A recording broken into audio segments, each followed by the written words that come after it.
Hello and welcome back, everyone, to Legacy of the Duelist on Rocket Rabbit Commentaries. In this episode, welcome to the Fortune Cup. As Luna and Leo have successfully rescued Yusei from his duel runner crash, Yusei reveals that he has amnesia. So, yeah, we're not going to be playing with Yusei for quite a bit, actually. For this upcoming duel, we're actually going to be playing as Leo's opponent, Grieger. And Grieger has a really interesting deck that I really wish actually worked. It just doesn't, sadly. Whereas Leo's deck actually does work, just not the variant that he's running of it. Yusei left the twins Tetsu. only to encounter the very person he was looking for. Thank you, Lazar.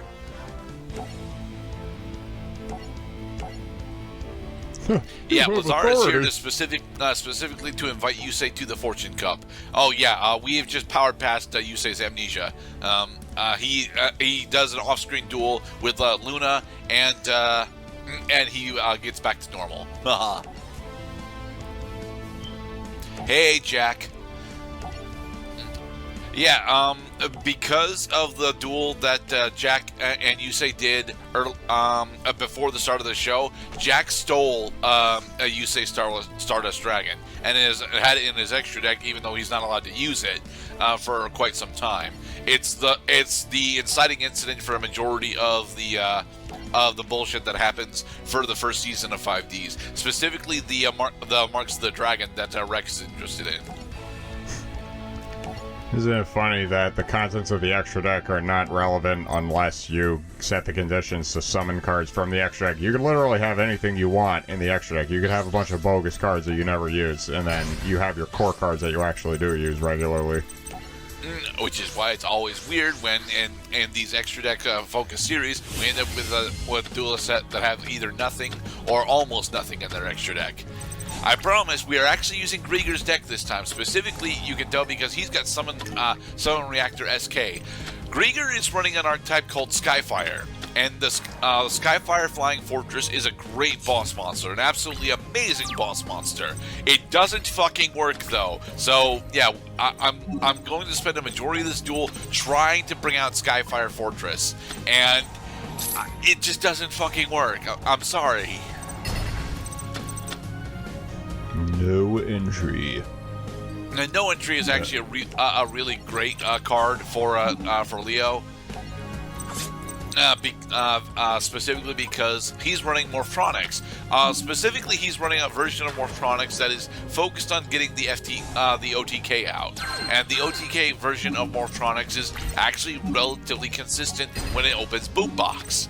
But he didn't open Boombox, so from here, what he's specifically trying to do is get access to Boombox via Morphronic map. Unfortunately, I used my MST too early on no entry, so I won't. So this Morphronic map is eventually going to kill me. No entry. Oh, this guy's got his priorities straightened out. Yes. Leo very specifically wants to set up a huge amount of counters on Morphronic map, because after the second one, his Morphronics become fucking giant. Like this Boomboxing with a single counter is only 15, but it can attack twice, and with the second one, yeah, it's now 18 with double attacks. So. You know, it's starting to come back to me why I found Morphronics a problem. Yeah, that they're not that threatening when their attack is small, but then those little incidental effects like being able to attack twice start to really become relevant. Yes, they as do. They get more attack power, yeah. Alright, we're gonna set this Mystic Tomato. Now the reason why Grieger is running Mystic Tomato is because all three of the machine pieces of Skyfire are dark machines. So Mystic Tomato can search out the two smaller ones, specifically Spell Reactor and Trap Reactor. But instead, we're summoning another Mystic Tomato. Yeah, because our Spell and Trap Reactors just straight up won't actually affect the board right now. The allure of darkness. banish summon Reactor, and then activate Swords of Revealing Light. Is now really the time? It's almost the time to activate Swords of Revealing Light.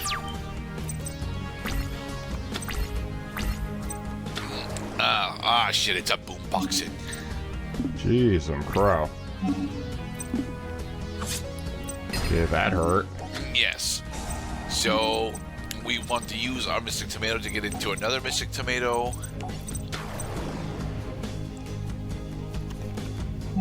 And then have this Mystic Tomato get blown up by boomboxing. Use Mystic Tomato effect to hopefully bring out...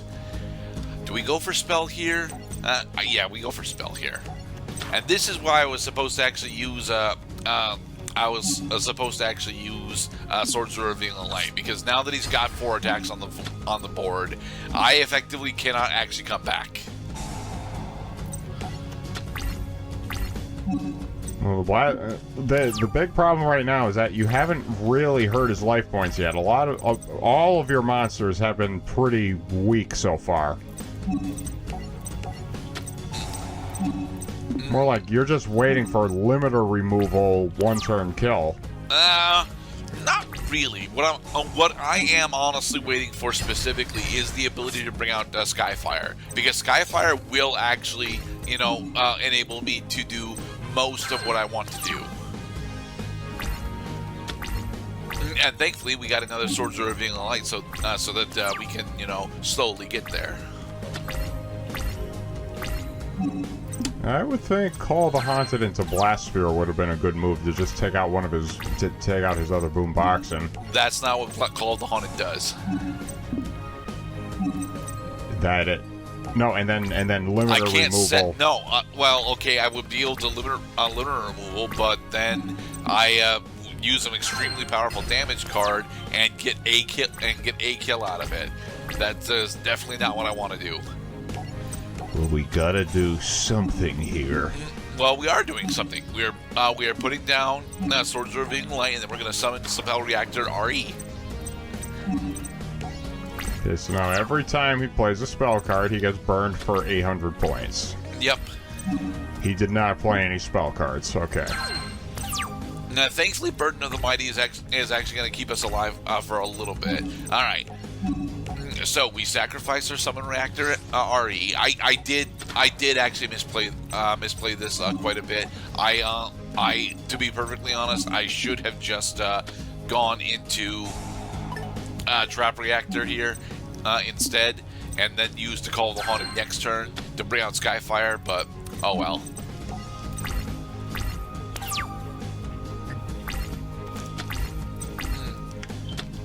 Well, I have to challenge what Annotations Gerdat says. You did have an answer for Morphtronic Map. You squandered your because the actual in this case, you are supposed to take out Morphtronic Map with MST. You tried taking out one of his trap cards anyway, and apparently all of Leo's trap cards just affect what happens during the damage step. Not during the damage step, but during battle. During battle, yeah. So, going back into Summon Reactor SK. Yeah, let's see. You could have set limit removal. It wouldn't have mattered. I was dead on the following turn anyway. I actually did that hint, and it didn't help me. Blah. Star Blast. So yeah, I like the Skyfire deck. I actually do, but Grieger's version of it is very slow, and it requires a decent amount of time to both set up and execute properly. Something that Leo's deck doesn't really give us the ability to do. Specifically because Map, will eventually just bring out monsters that are bigger than Skyfire itself.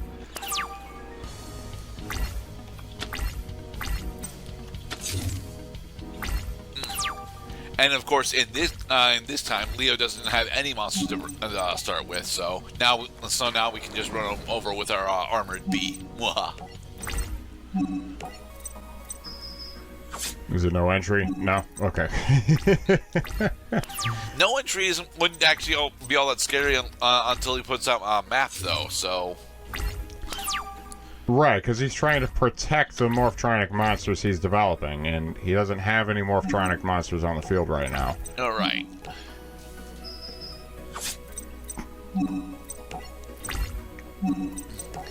So it's new in the world of Cloud as we finish up Leo with Slow Burn. Oh, it's a rainy day in the neighborhood. Supposed to get warmer and drier. That's about all I got right now. Solar Flare Dragon. Alright, so I think we're going to use this as an opportunity to... no, actually, we're not showing it off quite yet. Damn. What, that we can get Trishula on this play? Yes, we could indeed get a Trishula on this play. But I think that's what we're doing now. Yes, we're getting Trishula out now.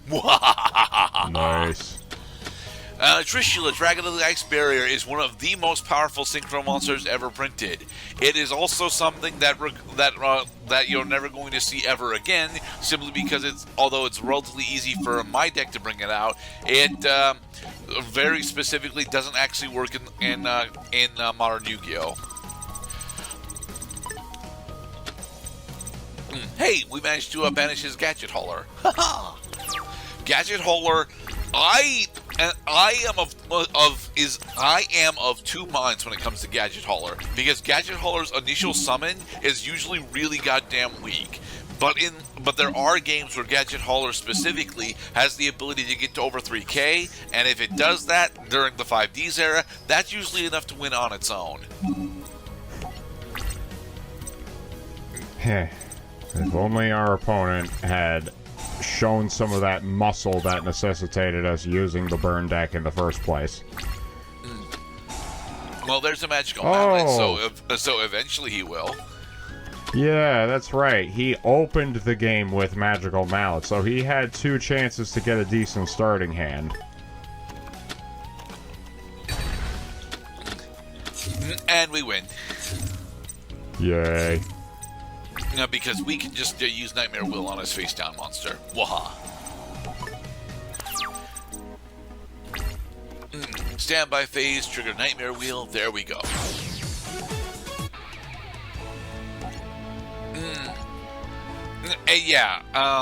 Lazar specifically, Lazar and Rex were actually hoping that Luna would show up at the Fortune Cup. Hence why they threw the invite at her. But Leo wanted to go and Luna did not. So, in the next episode, we'll have yet more story events going on. Specifically that, Yusei is going to take down Hunter Pace. If he can remember. No. His amnesia's gone. Oh. Temporary amnesia. Gotcha. All right, everyone, be safe.